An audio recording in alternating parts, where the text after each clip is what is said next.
Hi, I'm Şevval Dikkaya from Middle East Technical University Electrical and Electronics Engineering Department. I'm here to present my research on low-cost vehicle platform for mapping and path planning tasks. This research is a part of a bigger project called FENER, the Object Following Vehicle, which is co-founded by Mohammed Sezer and me. Professor Dr. Klaus Werner Schmidt is the supervisor of the project. Evren Uçar, Meral Şahin, and Rüya Gülşah Ulutaş are the current team members working on different aspects of the project. I would like to start with the origin of the project to get you familiar with FENER. It first started with the idea of a vehicle which can carry our bags and follow us while we walk on the roads of METU. To achieve this goal, step by step, we built new and better versions of FENER throughout the years. I would like to go over some versions superficially. This is the version 1.0 of FENER. We control this vehicle using a microprocessor and remotely with radio waves. It was a temporary prototype. FENER is developed and built many times. We incremented its abilities according to its needs to fulfill its purpose. Here you see some test drives of early versions of FENER.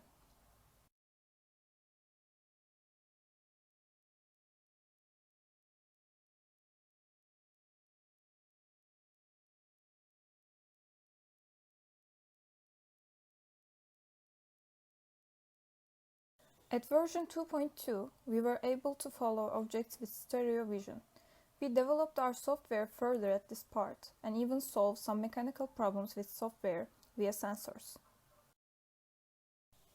Version 3.0 is the current version of FENER. The design of the vehicle is suitable for carrying bags and similar loads. Vibration-related problems of stereo camera are minimized with a more suitable design. In order to realize the mapping phase, Lidar integration will be made on the vehicle in the near future.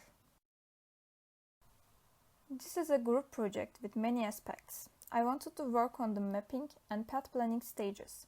There were certain parts to be done before I can work on these tasks, such as calibration of cameras, sensing data through sensors, distance and angle measurement of objects from a stereo camera, and detection of objects in two different cameras. Therefore, these were also my tasks for the project.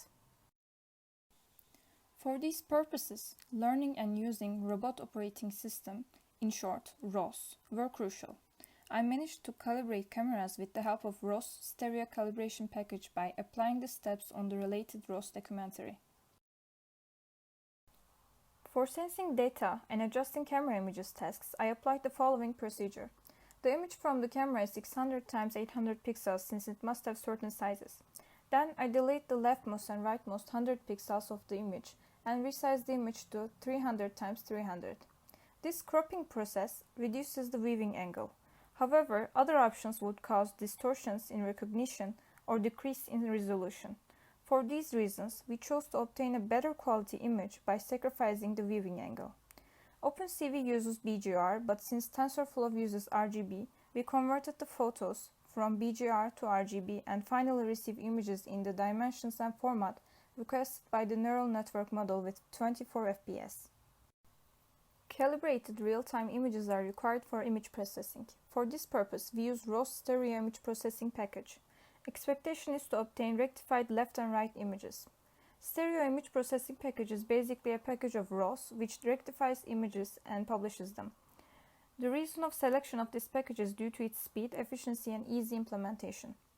Stereo image processing package requires 4 information, which are right camera image, left camera image, right camera calibration values, and left camera calibration values. With these data, package rectifies the image and publishes them with 24 FPS. Object's distance and angle relative to the vehicle must be calculated for object tracking. For distance and angle measurement of objects from the stereo camera, I researched the logic behind estimating distance using different camera perspectives. By doing the necessary computations, we achieved the formula. Since the real world is not ideal, we included a term to the viewing angle within the tangent in equation to compensate alignment errors, and equation becomes as given. The alignment compensation term must be found experimentally. At this point, we realized all we need is to calculate the horizontal distance between the same object on both pictures. For this purpose, we had to identify the object in one of the images and automatically find where it was on the other image. We deal with identifying objects in one of the images in the process of object detection. Therefore, finding the object in the other image is necessary at this point. I found a common way to find the object in an image while the location of the object is known in another image, using cropped image matrices and comparison using mean values. However, there is already a template matching algorithm implemented in OpenCV using a similar but more comprehensive logic. It is easier to use and it is occupying less memory. Therefore, we decided to use it instead. Then, using the horizontal pixel difference, we calculate distance with the help of the equation we found earlier.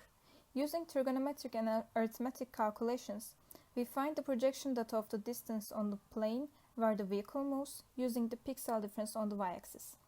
Finally, we modify the angle and distance values of object with respect to the cameras to get the angle and distance values of object with respect to vehicle. With all these parts, with other tasks done by team members, we achieved a vehicle which detects and follows an object, simply a backpack for now. Due to pandemic, I observed and recorded the first time Fener followed an object by a video call.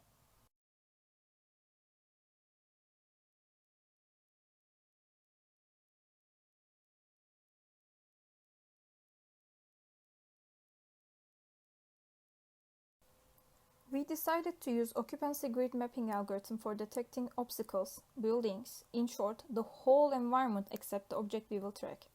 This feature will prevent the vehicle from accidents that would cause damage to the important components of the vehicle. In Occupancy Grid Mapping, we basically discretize the space into independent cells. Each cell is assumed to be occupied or empty cell. In other words, each cell is a binary random variable, estimating if the cell is occupied or not. Occupancy grid algorithms compute approximate posterior estimates for these random variables. We derive the probability that a cell is filled given the measurements by applying Bayes rule, Markov assumption, and Bayes rule again. Continuing with necessary computations, we achieve the algorithm. A question can come to mind as why we are not using mapping algorithms with stereo vision. It is mainly because of the mini PC we use, Jetson Nano, which has 4 GB RAMs. Mapping algorithms with stereo vision requires disparity map and point cloud, which Jetson Nano falls short. After learning grid mapping algorithm, I thought about how we will implement it on the project. This part of the project has not started yet. I first modeled the position of the sensors as 4 distance sensors, most probably on the front left, front right, back left, and back right of the vehicle. Then sensing angles seemed limited at this model and we decided to implement a Lidar. We did not have the opportunity to buy Lidar at this part, so we decided to build our vehicle on the simulation platform Gazebo and test our algorithms there. We followed some tutorials and implemented a vehicle similar to Fener on Gazebo with our older team member Yusuf Onat Yilmaz. However, we have trouble implementing and getting data from sensors. Therefore, it is not a finished task of the project. With the expansion of our budget, we decided to buy a Lidar. We currently have the Lidar apart from the vehicle. I managed to get data from Lidar using Windows. However, I had to get data from Lidar using Ubuntu in order to unify it with ROS. Due to pandemic and other technical restrictions, extracting a map using Lidar and implementing Lidar on the vehicle tasks are not completed yet. Apart from grid mapping, I generated a path planning algorithm in order to avoid obstacles on Fener's path while following objects. This algorithm is not implemented on the vehicle due to lack of sensors right now. For more information, and to see more videos, you can email me or you can check out Mohamed Cesar's YouTube channel and our LinkedIn and Instagram pages.